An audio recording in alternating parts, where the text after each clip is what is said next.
Put on the radio. Put on something. Okay.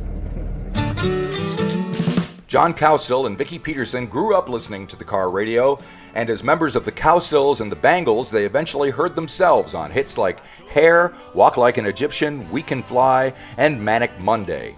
Now the couple have made a record together. Long After the Fire pays tribute to the songwriting talents of John's brothers Barry and Bill Cowsill. We found Vicki and John in their kitchen in California and asked them how this project came together. Well, it was an idea that John and I had talked about for years and years. I mean, literally actually 10 years or so, at least.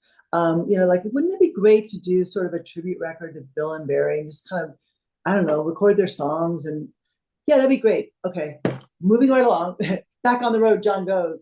Back to the I go, and in and out. And we would just keep coming back to it. At one point, actually, Bob Cowsill sat in this living room and said, "You two are the laziest people I know. You've been talking about doing it." I remember him talking about doing this brothers thing forever. Why don't you just do it? Why don't you do it? Okay, we will, whatever. And yet, another probably 6 months or more passed before the first impetus and the first the shot that started this whole thing was when our producer, who was just at that time just a friend of John's, made a suggestion to John while he was on the road. What was that, John? The suggestion was Paul Allen is the producer of the album and a megamaniac musician and lovely human being. And I had told him about this project. We called it affectionately the Dead Brothers Project.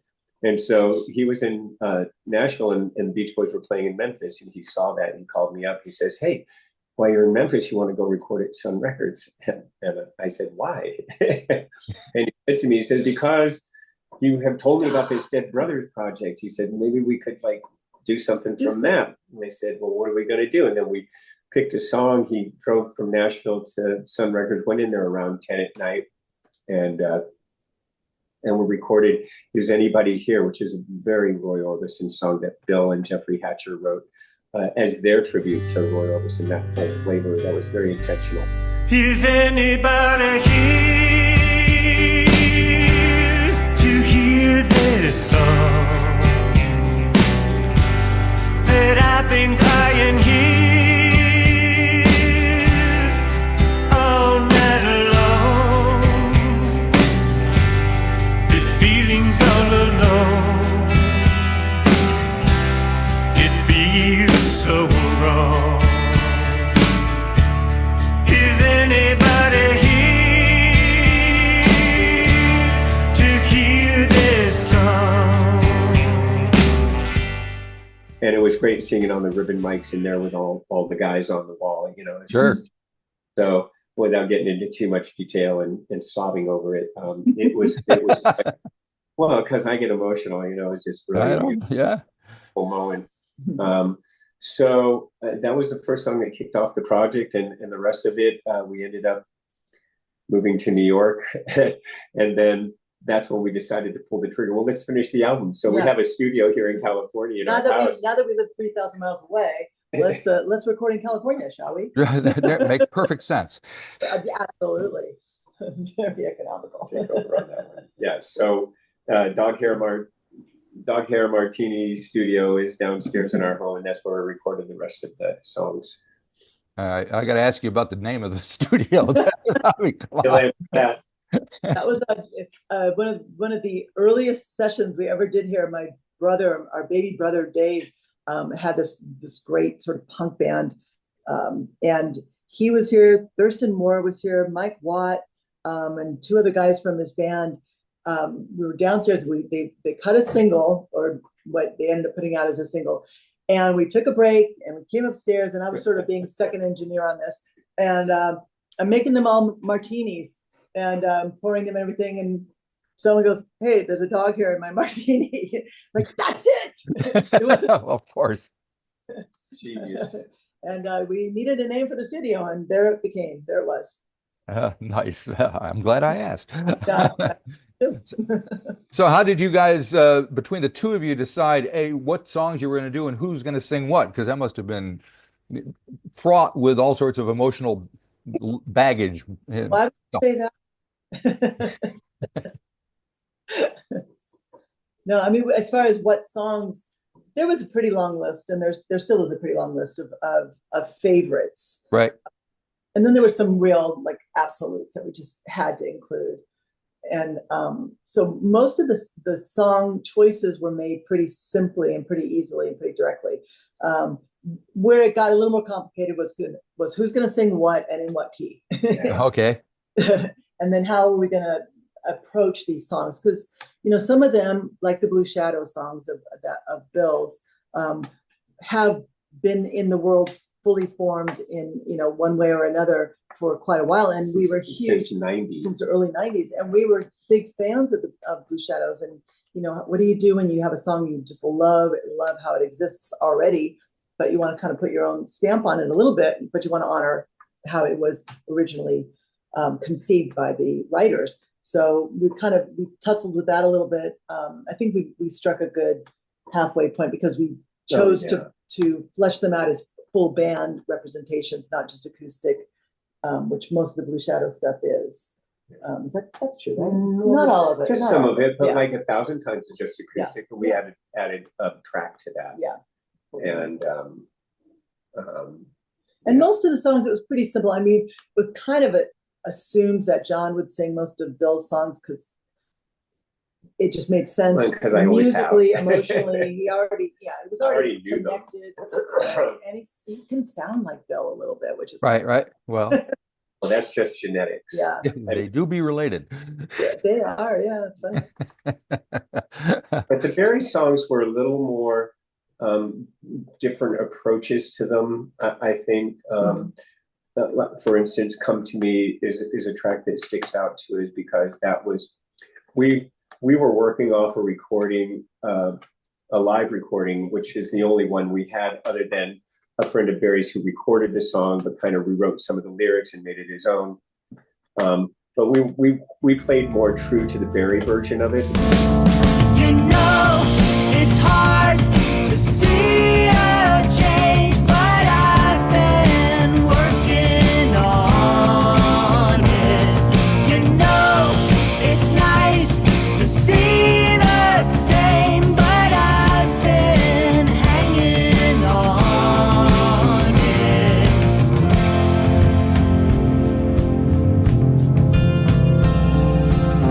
Barry, myself, and a friend, Randall Kirsch, who performed it live at the Troubadour in Los Angeles with nobody there, and that's what we worked off of. So it doesn't sound anything like the track that was produced on the record. The melody's the same, and Vicki just sounds so beautiful on that. She just really nails it. And Paul, we had a track going, and Vicki and Paul came up with the where it goes into the. If you haven't heard it, then you know what I'm talking about. But there's a rock side to it. But it wasn't until Paul went to Nashville and sent us an arrangement of the verses and textures and things over her rhythm, incredible vocal on that, and it's one of my favorite tracks on the record because of that. But that the Barry songs, and then Vicki really connects with Barry a lot. So I think I sing his rock song, but she sings his sensitive stuff. Right. Don't look back. Don't look back. I was going to say, "Don't Look Back" is well, and so because you probably have the record, but I was a Cowsills fan, and I always liked that song. I always found it intriguing that Barry, he was 14. older than I, by about 5 years older than I am, but even when I was a young kid, I'm thinking this guy's still kind of a young guy, and he keeps writing songs about death. What is up with him? What is this about? I was very curious about that. We will miss you when you go away from here. We know you will miss us too. Don't let all your sadness through. And don't look back, baby, don't look back. but I wanted to honor the Cowsills' approach to that song. It was very Crosby, Stills, Nash and Young, Right? Very, what we call roots rock today, probably. And so we kept that flavor there for sure. The key put up and the bass line, which Barry wrote on the original, Vicki. I would sit in the bed. We had a studio apartment in Brooklyn. Okay.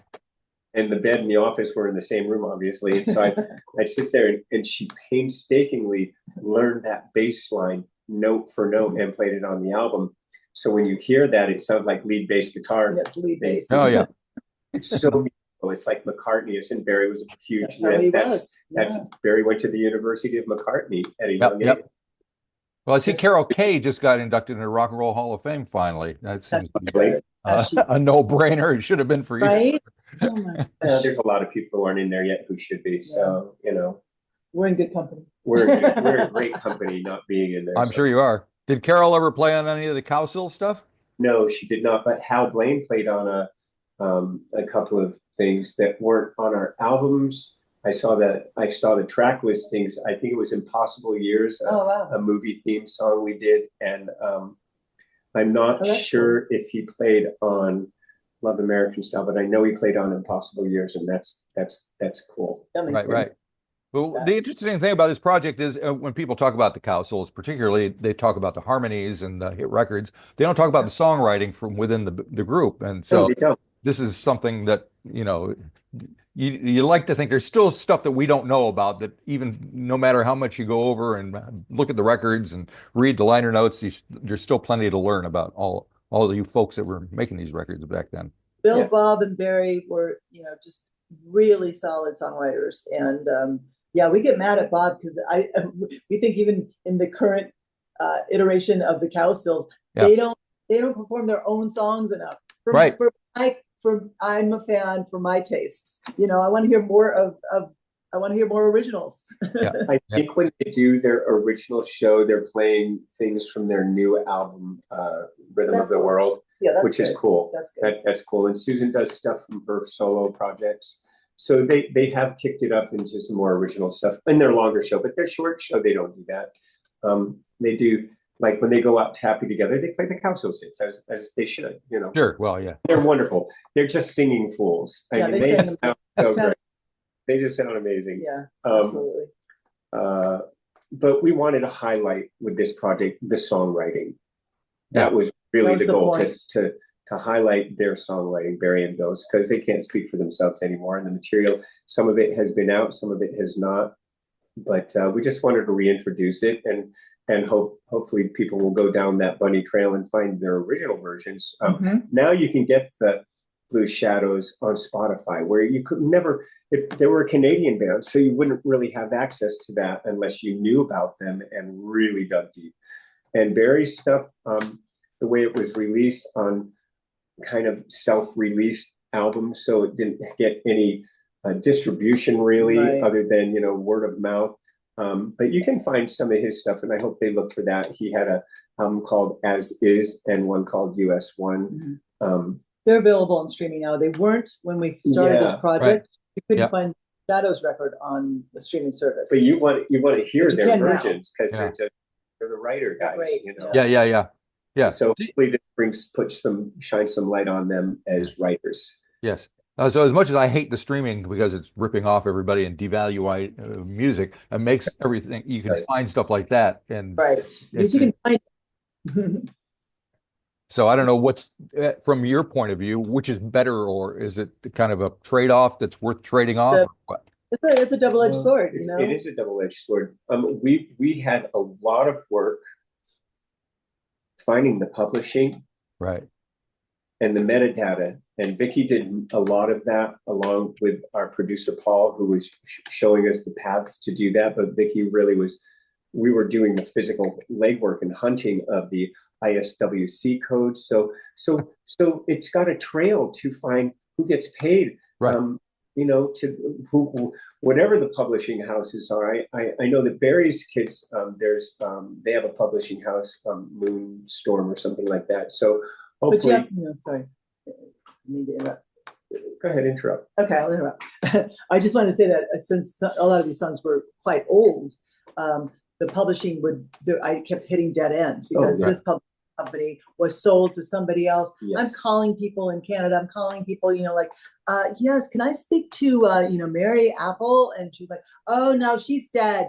We have, we sold the company like 5 years ago. And the publishing was supposed to go back to the writers, but the writer's not here to tell us, Yeah, Oh my God. It was just a train wreck, especially with the Bill stuff. Yeah. Very only a couple of songs because one wasn't published that now it is because we told them, hey, you need to put this in the publishing house. Right. And finding the old Cowsill Don't Look Back was crazy. Impossible to track down. Didn't make any sense. Just ridiculous. The glamorous side of the music business, isn't it? Well, yeah, thank you. I mean, this is what we didn't know we were getting into when we started this project, to be honest. Yeah. It's definitely not our favorite. And we were warned by our producers, right? You guys got to get this information. Yeah. Right. Recorded the songs, and then the work started. I was like, okay, we have to have the publishing. Yeah, that stuff it's not that fun, but it's necessary, because we want to make sure that the beneficiaries of these fantastic songwriters are getting. It goes to the right place. Yeah. Yep. Yeah. So what's next for you two guys? Are you just going off in the many directions that you go off on, or is there? We're gonna gigs. Yeah, we got a booking agent now. We want to go play this stuff live. Yeah, you should. And we were late to 25, although we have some scattered dates that we do. We want to open for people and be seen and heard and maybe headline somewhere. I don't know. But right now we're just a baby. We're the oldest baby band, as Vicki likes to say, and we're just starting out. This is our retirement kind of fun project. Yeah, and getting old is weird, isn't it? Older is getting weird. Yeah. Whatever. It's what happens if you stick around. The alternative is worse. We think so. Who knows? What are our choices? Well, Vicki's always 29, but I'm going to be 70 next year in March. So that's a big thing. I don't care. I don't look at it. I feel pretty damn good, and I take the stairs. Same here. I'll be 70 in 2 months. So. Congratulations! So good job. I just don't think about it. I just keep moving forward, and it's just fine. I don't care. We're still here. The only thing that bothers me sometimes is I'll bump up against a piece of cotton or something, and I get a bruise under the skin. It's like, what the heck? Okay. Haven't had that one yet, but I'm looking forward to it. Wait. That one thin skin. So that I have I always used to look at older people and say, man, that's so screwed up. What's the matter? What'd they do? And then you become that age and you're like, oh, that's why. Yep. Well, I just saw ZZ Top and George Thorogood the other day. Billy Gibbons is 75, George is 75. And to see them out there, on the stage rocking out, I mean, Jesus. Why not? Exactly. Right? Why exactly. Not? If you can, do. Yep. So it's amazing. So one thing, a couple of, I heard you guys talking about Top 40 radio to somebody else the other day, and I was obsessed with Top 40 radio. I didn't have any music playing in my house. My parents were farmers living out in Western Pennsylvania. So the only time I heard the radio or anything was on the car radio when they were driving around. And that mix of music that you get exposed to in the 1960s especially was incredible. And we talked a little bit about the Spotify thing and the streaming now. Is it the same, do you think, for, say, your basic 15-year-old these days as it was back then? No. Well, not at all. I mean, it's again, it's a double-edged sword because they have access to everything, almost everything. And yet then you go, well, then where do you even start? There are no quote unquote gatekeepers. When we were listening to Top 40 radio, there were people who were very, very specific about what was being played and when it was being played and how often it was being played. And we were the recipients of that. And that's true because it was the 60s. You were going to get, Peter, Paul, and Mary and Bob Dylan right next to Jimi Hendrix and the Mamas and Papas. You were going to get this crazy mix of genres, which is not a word that we cared about or knew about. It was just all music. Yep. And so, but now you have access to all of that, on your device, and it's right there. and you can find it. And I think a lot of people, and we learned this from our son, definitely is one of these, Yeah. that they listen to music on, on YouTube. That's where you find the algorithm will feed you. The algorithm tells you what, if you like this, try this. And so that's where it'll send you down these rabbit holes. And maybe that's a way to, it's a way to discover Well, music. it's their way. And so they have turned us on to music. Oh, big time. Hey, have you heard this? It's like, no, who's that? It's like, well, I found them on that thing. And I was like, thank God somebody's hunting for stuff. Well, I guess the algorithm is the new program director of the radio station that you're listening to.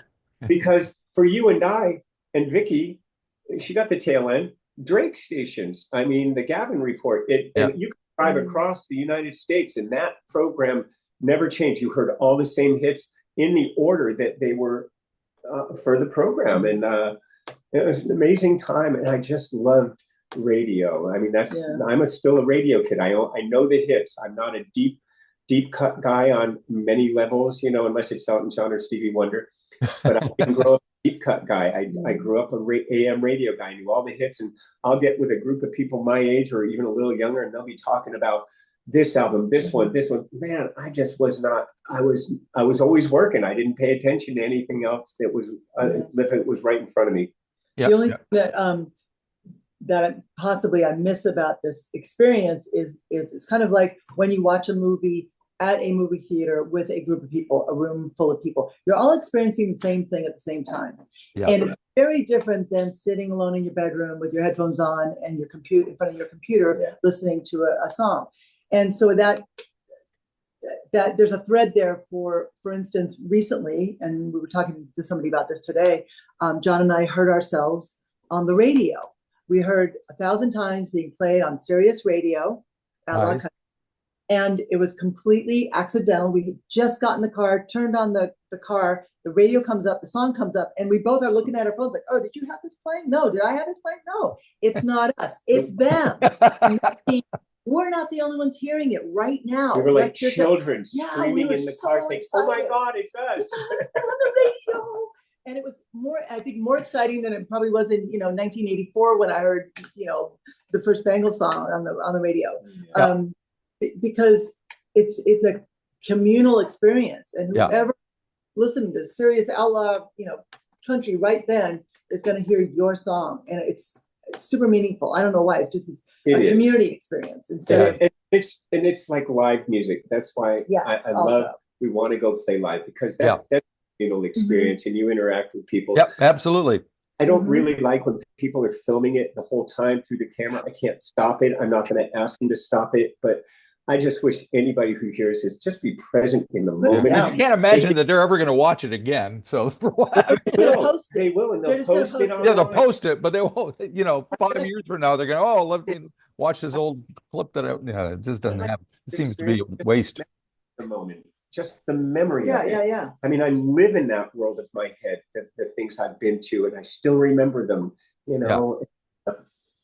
And I get wanting to document stuff, and that's cool too. I'm not knocking it. I'm just saying I just wish people would be present at a concert. I've shunned like people in the front rows of a Beach Boy concert with an iPad holding it right in front of the whole time. And I remember one time like just trying to get this person's attention, like, no, I'm going from the drum set. No, stop it. Watch the show. You're looking through a screen. Go home and watch it on YouTube then. Yep. But it's not for me to do that. I hear you. Really compose myself because everybody's different, and that's okay. All right. And one other subject I just want to touch on, I don't want to really get into it, but the similarities between the Cowsills and the Beach Boys, and there were quite a few. Were you aware of that when you were going from one to the other? Did you think about it? Oh, no, I didn't think of that way. I mean, I grew up playing the Beach Boys. I mean, they're our vocal teachers, like the Beatles were our musical teachers. I heard of the Beach Boys before the Beatles. My brother Richard had the Beach Boys albums, so I'd see them on the floor. I mean, I was musically educated because I had older brothers, kind of like Vicki had her older sister Pam, same thing. So when I did get to play with them, it was kind of cool, another family band. And the Cowsills opened for the Beach Boys and actually a lot of people in 1966 at Yankee Stadium. It was called Sound Blast 66, and the roster read like this. It was Etta James, Ray Charles, Stevie Wonder, the Beach Boys, the Gentrys, the Association, the McCoy, the Byrds, Come on. all on one See? night of and the Cowsills, who were nobody, just because we knew who was putting the show on and everything. We opened the show. Yeah. Right. And so, Isn't that crazy? and then my brother Bill was very close friends with Brian for quite a period when we moved to California. And Brian was a Cowsill fan. He just was. So that was really sweet. So there's always been a connection there. And then in the 80s, I moved up to the Santa Barbara area and got reintroduced to Mike by a guy named Jeff Foskett, who used to sing with Brian Wilson. Sure. Yep. And Mike and the Beach Boys. When I first met him, he was just joining the Beach Boys. So that was 80 or 81. Anyway, so there's been a long time I've been around them, and Mike was great to me during my tenure with the Beach Boys, and I've had the best time being in. If there was another band I wanted to be in, man, I knew that catalog really well. I was perfect for that band being there. I played it just like the records. I did. I played all the right parts, and it was really fun being in that band. And so, but now it's fun being in this one. Oh, good. Well, that's good to hear. Yes. Oh, man. I mean, it's just to talk about the long, strange trip. I mean, it's not exactly a career arc that anybody could plan on when they were starting out. I know. No, yeah. I flew by the seat of my pants. I didn't know what was going to happen the next day my whole life. Seriously, I never planned a dang thing. And there was sometimes I lived in my car because I wasn't a good planner, so I just, got lucky. Here I am today, so I would have to go through all that same crap just to be here. If you enjoyed this episode of the 13th Floor's Music Talk series, please be sure to subscribe to the website or to the YouTube channel. Follow us on Facebook or Instagram and wherever you find your podcasts. There's a whole lot more to discover.